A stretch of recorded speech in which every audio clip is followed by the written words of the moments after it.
ଶ୍ରୀଯୁକ୍ତ ଦିବ୍ୟଚରଣ ଦାସକୁ ଅନୁରୋଧ କରୁଛି ସେମାନେ ବକ୍ତବ୍ୟ। ଆମ ବିଦ୍ୟାଳୟର ବାର୍ଷିକ ଉତ୍ସବର ସଭାପତି ମହୋଦୟ,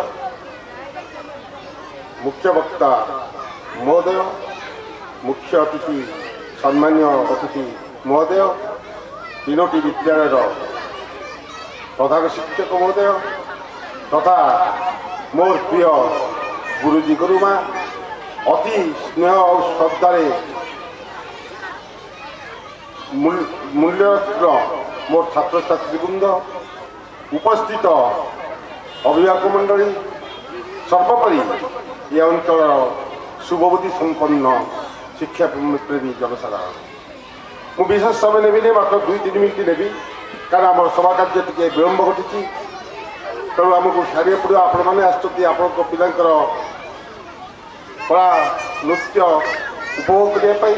ଆମେ ବେଶୀ ସମୟ ନେବୁ ନାହିଁ। ମୁଁ ଯେହେତୁ ସମ୍ପାଦକ, ଆପଣମାନେ ଆସିଛନ୍ତି ଏ ଅନୁଷ୍ଠାନର ପ୍ରାଣବିନ୍ଦୁ।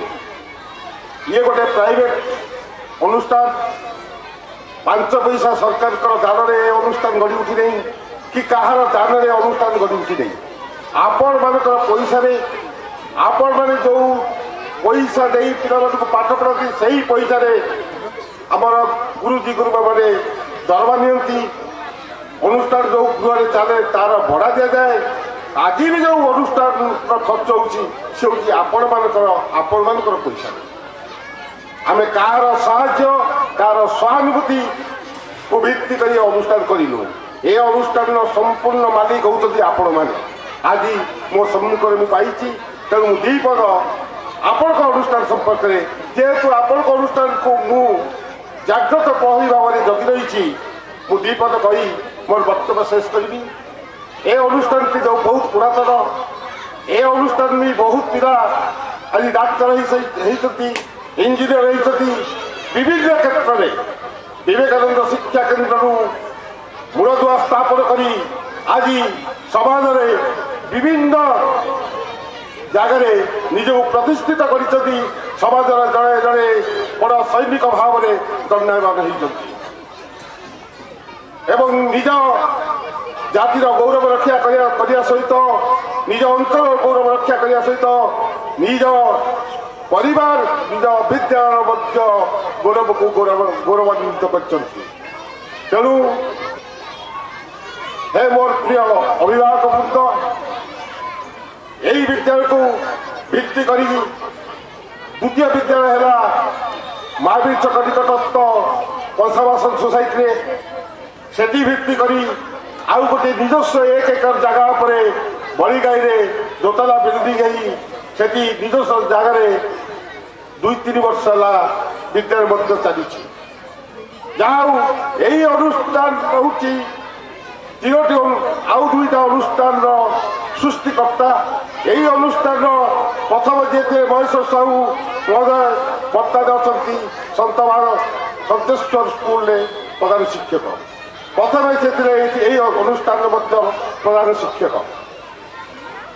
ସେମାନଙ୍କର ନିଷ୍ଠା, ସେମାନଙ୍କର ମୋ ସହିତ ହାତକୁ ହାତ ମିଳେଇ କାର୍ଯ୍ୟ ଗୋଟିଏ ଅନୁଷ୍ଠାନରୁ ଆଜି 3ଟି ଅନୁଷ୍ଠାନ କରିଛି। ଏ ଅନୁଷ୍ଠାନର ପରିମାଣକୁ ବୃଦ୍ଧି କରିଛି। କିନ୍ତୁ କରୋନା ପିରିୟଡ଼ରେ ଯେତେବେଳେ ଏ ଅନୁଷ୍ଠାନରେ 240 ପିଲା ଥିଲେ, ହଠାତ୍ କରୋନା ଆସିଲା। ସରକାର ଘୋଷଣା କରିଦେଲେ ଯଦି ପ୍ରାଇଭେଟ୍ ସ୍କୁଲ ଟିସି ଦେଉନାହାନ୍ତି, ପଇସା ମାଗୁଛନ୍ତି, ବିନା ଟିସିରେ ପଳେଇ ଆସ ସରକାର ସ୍କୁଲରେ ଆଡମିସନ କରିଦେଲା। ସମସ୍ତ ଆମ ବିଦ୍ୟାଳୟର ପଇସାକୁ ବାକି ରଖି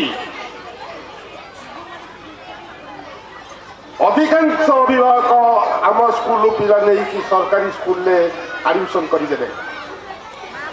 240ରୁ ମାତ୍ର ରହିଲା 70-80 ଜଣ ପିଲା।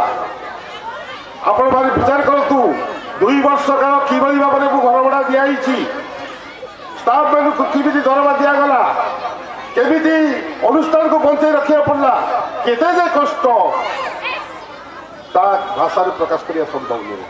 ଯାହା ହଉ, କରୋନାର ବିନାଶ ଘଟିଲା। ଆସ୍ତେ ଆସ୍ତେ ଆର ବର୍ଷ କିଛି ଆଡମିସନ ହେଇଛି। ଏ ବର୍ଷ ଅନୁଷ୍ଠାନର ସଫଳତା ଶୀର୍ଷ ଛୁଇଁବାକୁ ଯାଉଛି।